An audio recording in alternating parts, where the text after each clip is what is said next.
நடிகர் ரவி மோகன் தன்னுடைய மனைவி ஆர்த்தி குறித்து பல குற்றச்சாட்டுகளை முன்வச்சிருந்தார். இதை தொடர்ந்து ரவி மோகன் குறித்து பிரபல நடிகையான நீலா இவர் குறித்து பேசியிருக்காங்க. தமிழ் சினிமாவில் முன்னணி ஹீரோவா இருப்பவர் தான் ரவி மோகன்.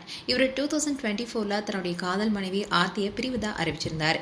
இப்படி இருக்க சூழல தான் இவங்களுடைய பிரிவுக்கு காரணம் பாடகி கெனிஷா தான் ஆர்த்தி பல இடங்களில் சொல்லியிருக்காங்க. ஆனால் ரவி மோகனோ தன்னுடைய மனைவி மற்றும் அவருடைய குடும்பத்தால் கொடுமைப்படுத்தப்பட்டதுனால தான் இந்த முடிவுக்கு வந்ததா ரவி மோகன் சொல்லியிருந்தாரு. இப்படி இருக்க சூழல் தான் பாடகி கெனிஷா ரீசெண்டாக சில வீடியோஸை ஷேர் பண்ணியிருந்தாங்க. அதில் சைபர் தாக்கத்தில் ஆர்த்தி நடத்தியதாக கெனிஷா சொல்லியிருக்காங்க. அது மட்டும் இல்லாமல் அவங்களுடைய வாழ்க்கையில் நடந்த சில விஷயங்களும் ஷேர் பண்ணியிருந்தாங்க.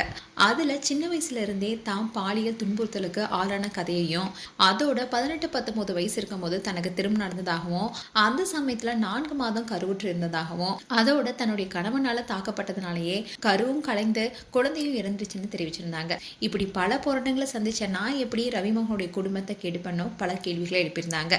அதோட ரவிமோகன் ஒன்றும் குழந்தை கிடையாது, அவர் முடிவெடுக்கக்கூடியவர், என்னை ஏன் இந்த பிரச்சனை இழுக்கிறீங்கன்னு பேசியிருந்தாங்க. இதை தொடர்ந்து ரவிமோகனை விட்டு நான் விலகுவதாகவும் சொல்லியிருந்தாங்க. இந்நிலையில் தான் ரவிமோகன் ரீசெண்டாக செய்தியாளர்களை சந்திச்சாரு. அப்போ மனைவி ஆர்த்தி அவருடைய குடும்பத்தினர் மீது பல குற்றச்சாட்டுகளை கண்ணீர் மல்க சொல்லியிருந்தாரு. அப்போ 3 எழுத்து இட்லி நடிகையும் இந்த பிரச்சனைக்கு காரணம்னு சொல்ல குஷ்பு தான் அந்த நடிகைன்னு பலருமே கணிச்சாங்க. அடுத்த கொஞ்ச நேரத்திலே ரவிமோகன் பேரை குறிப்பிடாம குஷ்புவும் ஆர்த்திக்கு சப்போர்ட்டா ஒரு போஸ்டையும் போட்டாங்க. இதை தொடர்ந்து ஆர்த்தியுடைய அம்மா சுஜாதா விஜயகுமார் உண்மையை நிரூபிப்போம்னு சொல்லியிருந்தாங்க. இன்னில் தான் நடிகை மீரா சோப்ரா அவங்களுடைய எக்ஸ் பேஜ்ல ஒரு போஸ்ட் போட்டிருக்காங்க. மீரா சோப்ரா யாருன்னா அன்பே ஆறுயிரே, இசை, ஜாம்பவான், மருதமலை, லீன் போன்ற படங்கள் நடித்து பிரபலமானவங்க. இவங்களுடைய பெயர் நிலான்னு பலருக்குமே தெரியும். இவங்களுடைய உண்மையான பேர் என்னன்னா மீரா சோப்ரா. இவங்க தான் அவங்களோட எக்ஸ் பேஜ்ல ஒரு போஸ்டர் போட்டிருக்காங்க. அதில் அவங்க என்ன சொல்லியிருக்காங்கன்னா, ஜெயம் ரவியை எனக்கு நல்லாவே தெரியும். நான் தென்னிந்திய திரைப்படங்களாக பணியாற்றியப்போ இவரை எனக்கு நல்லாவே தெரியும். இப்போதான் இவருடைய விவாகரத்து செய்தி பற்றி நான் படித்தேன். என்னுடைய கருத்து என்னன்னா, எல்லா நேரத்துலையுமே தவறு செய்பவங்க ஆண்களாக இருக்க மாட்டாங்க.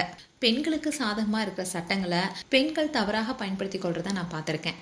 ஒரு ஆணுடைய குரலும் கேட்கப்படணும். எனக்கு அவரை ரொம்பவே இனிமையானவராகவும் இனிமையான மனிதராக ரொம்ப நல்லாவே தெரியும். அவர் தன்னுடைய உண்மையையும் நீதியையும் கண்டடைவார்னு நம்புறேன்னு சொல்லியிருந்தாங்க. இப்படி ரவிமோகனுக்கு சாதகமா நிலா அவங்களுடைய கருத்தை தெரிவிச்சிருக்காங்க. இதை பார்த்த நெட்டிசன்ஸ் பலருமே ரவிமோகனுக்கு சப்போர்ட் பண்ணிட்டு வராங்க. மேலும் உங்களுடைய கருத்துக்களை கமெண்ட் செக்ஷன் சொல்லுங்க. இது போன்ற வீடியோஸை பார்க்க நியூஸ் தமிழ் கிட்ஸ் சப்ஸ்கிரைப் பண்ணுங்க. மறக்காம நோட்டிஃபிகேஷன் பட்டனை கிளிக் பண்ணுங்க.